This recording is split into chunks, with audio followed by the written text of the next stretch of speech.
You might think you know your dog, but have you ever wondered how their wild ancestors made the journey from fierce predator to snuggly best friend? Picture this. 33,000 years ago, a scruffy wolf pup, let's call him Frosty, wagged his tail right into a human hunter's heart, like the world's first puppy dog eyes ad. You're a hunter-gatherer, and your next meal depends on tracking a woolly mammoth across frozen tundra. Aha, Doodles. But here's the twist. You're not alone out there. Let's start with hunger, because hunger is the reason any of this was possible. Wolves and humans. We were both chasing the same thing, dinner. And yeah, wolves had the speed, but humans had something wolves didn't: fire. Fire meant cooked meat, and wolves knew a good burger when they smelled one, like the ones near ancient Lake Baikal. You're crouched by the fire, watching the tree line.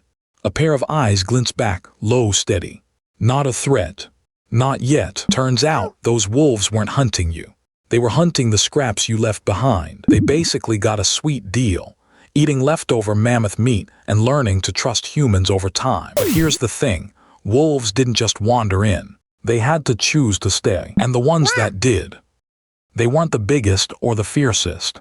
They were the ones who could handle us. Around 15,000 years ago, some wolves started eyeing human camps, probably thinking, free food, why not? But the ones that did stick around, they got the best scraps, the safest spots, and yeah, the most attention. Over time, those wolves started looking different.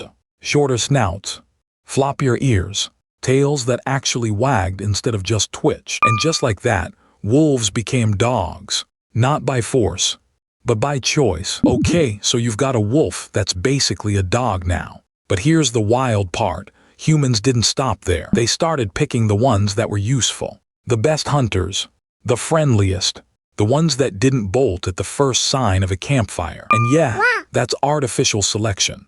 The same trick we'd later use to turn wild mustard into broccoli, kale, and cabbage. Then, medieval monks in places like St. Gaul, Switzerland, started keeping detailed records of dog types, like herding and hunting breeds. Fast forward to the Victorian era, and suddenly you've got 300+ breeds, each one designed for a job. Tiny terriers to dig out rats, huskies to pull sleds. Like, consider the bloodhound, bred to sniff out everything. Its sense of smell is basically a built-in Google search. But here's the kicker. Every single one of them, from Chihuahuas to Great Danes, still has the same number of bones as a wolf, just rearranged. Turns out, once we had dogs, we put them to work. And I mean every kind of work. Ancient Egyptians, they had guard dogs the size of small horses. These weren't pets. They were living alarms, trained to bark at intruders and, well, deal with them. Pharaohs even buried them with full honors. Meanwhile, in Mesopotamia, dogs herded sheep, not with gentle nudges, with teeth. These were the original sheepdogs, and yeah, they had the scars to prove it. But the Greeks, oh, they took it further. They bred tiny lapdogs, so small you could tuck one into your toga pocket. Alexander the Great had one named Peritas. Alexander's tiny sidekick Peritas probably wasn't a specific breed, but a tiny pup that fit perfectly in ancient royal pockets. And then there were the Romans. They turned dogs into soldiers. Molossus war dogs, think mastiffs on steroids, wore spiked collars and charged into battle. The Romans even had a special dog handler, called a canicarius, who trained these fierce pups for battle. So yeah, dogs weren't just companions. They were bodyguards, warriors, herders, and let's be real, ancient status symbols. And we're just getting started. Turns out, genetics is the ultimate time machine. Scientists dug into dog DNA and found something wild. Every single dog today descends from one ancient wolf pack that no longer exists. This ancient pack likely roamed around 20,000 to 40,000 years ago. Basically, the doggy version of our great-great-great-grandparents. But here's the kicker.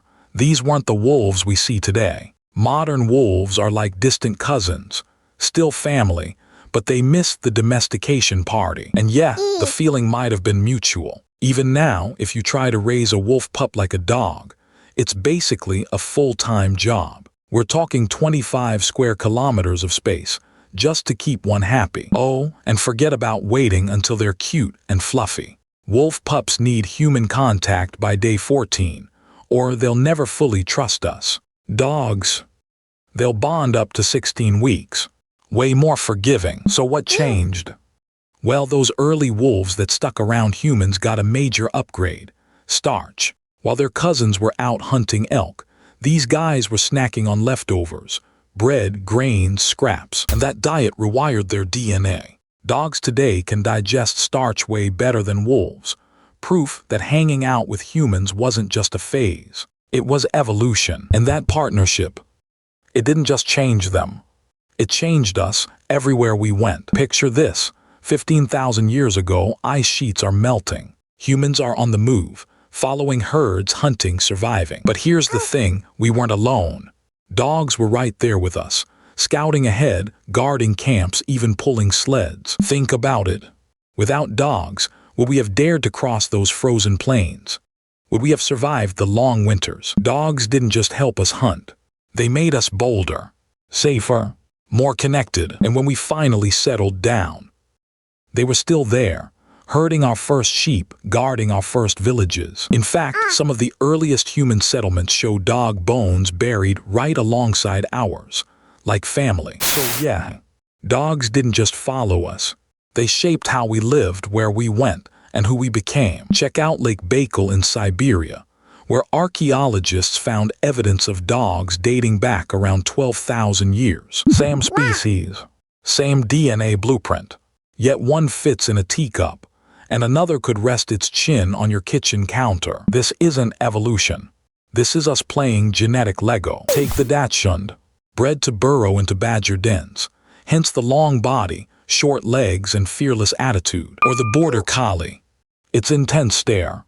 That's called the eye, a herding superpower to hypnotize sheep into moving. Even the wrinkles on a Shar-Pei, those evolved to let it twist and turn while fighting, without tearing its skin. And yet, we didn't stop at practical. Meet the Xoloitzcuintli, a hairless dog bred by the Aztecs, not for hunting or herding, but as a living hot water bottle. And honestly, we're still building. You're curled on the couch, dog sprawled across your lap, their head heavy with trust. Fast forward to ancient Germany, where a pup's remains were found, dating back around 14,223 years. Those first wolves didn't choose us. We chose them because they chose to stay. And here's the thing.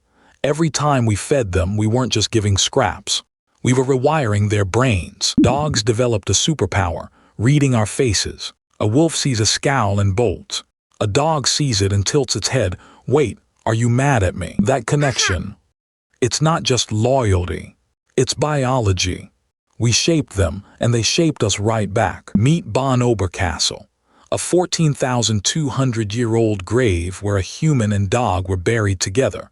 Talk about a lasting friendship. This ancient duo was likely just the beginning, with archaeologists spotting dog remains in the Lake Baikal region around 12,000 years ago. Dog remains also popped up in Germany's Bon Oberkassel site around 14,200 years ago.